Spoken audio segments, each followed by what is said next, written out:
Started snowboarding in 1988 when I was 13.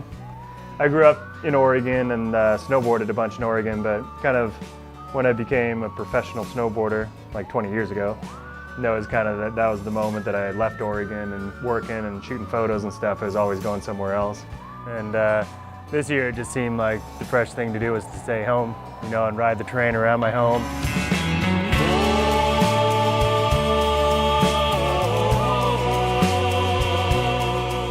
It takes a little bit of planning and practice, and so kind of putting a full year to it was kind of the best way to really kind of see what's out there. Oregon's home, you know, and that makes it special, but it's a unique terrain.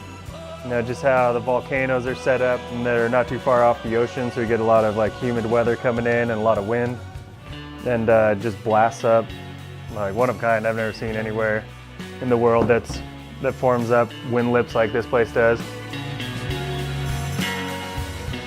Yeah, camping just makes it more efficient. Kind of the best snowboarding's like dusk, pretty much. You know, those last couple hours of the day and the sunlight gets awesome, and kind of just being the layout of the wind and the snow and the wind lips and the sunset and all that.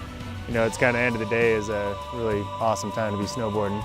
You know, you can snowboard until the last moment of light, and then just know you're just hopping back to camp really quick and not doing a huge mission back to home. We're at a lake with a crater in it.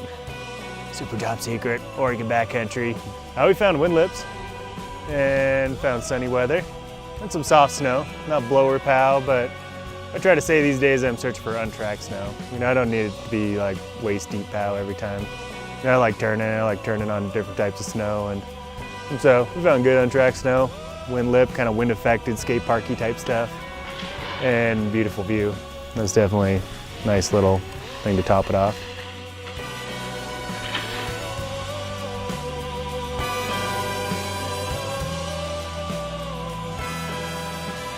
This year I just wanted to film wind lips in Oregon, you know, and stay put and get every good day that came our way.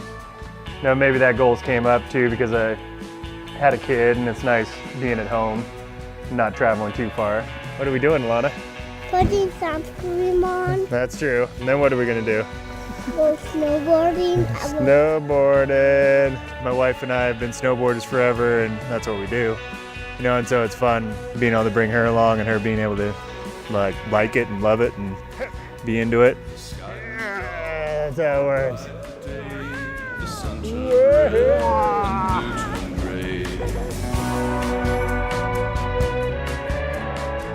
Just from the parent side of things, I'd rather her shush and pow turns than doing triple flips. But we'll see what happens. You gonna do any triple corks, Alana? Maybe. Oh, geez.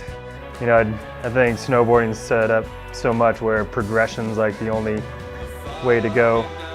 But I just see progression as like it always has to be a step up. It always has to be a step up. And I don't see the really style of riding that I do out here as so much as progression.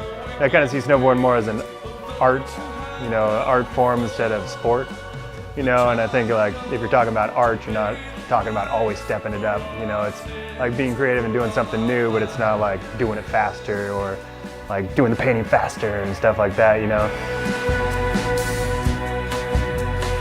Long we knew this day would come, and when it did, we came undone. I don't know exactly the answers or where snowboarding's going.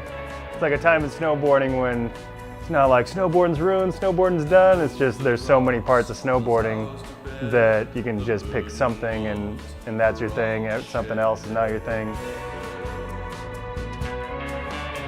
You know, it's refreshing knowing that this isn't where we're stuck and just snowboarding. You know, there's a lot of parts to it, and you don't have to love it all or hate it all. You can just get in where you fit in. It seems like this is genuinely, like staying in Oregon is genuinely like what I have to offer.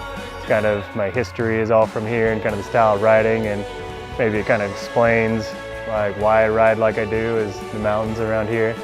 That's what I'm trying to figure out, you know, what's out there and what's outside my back door.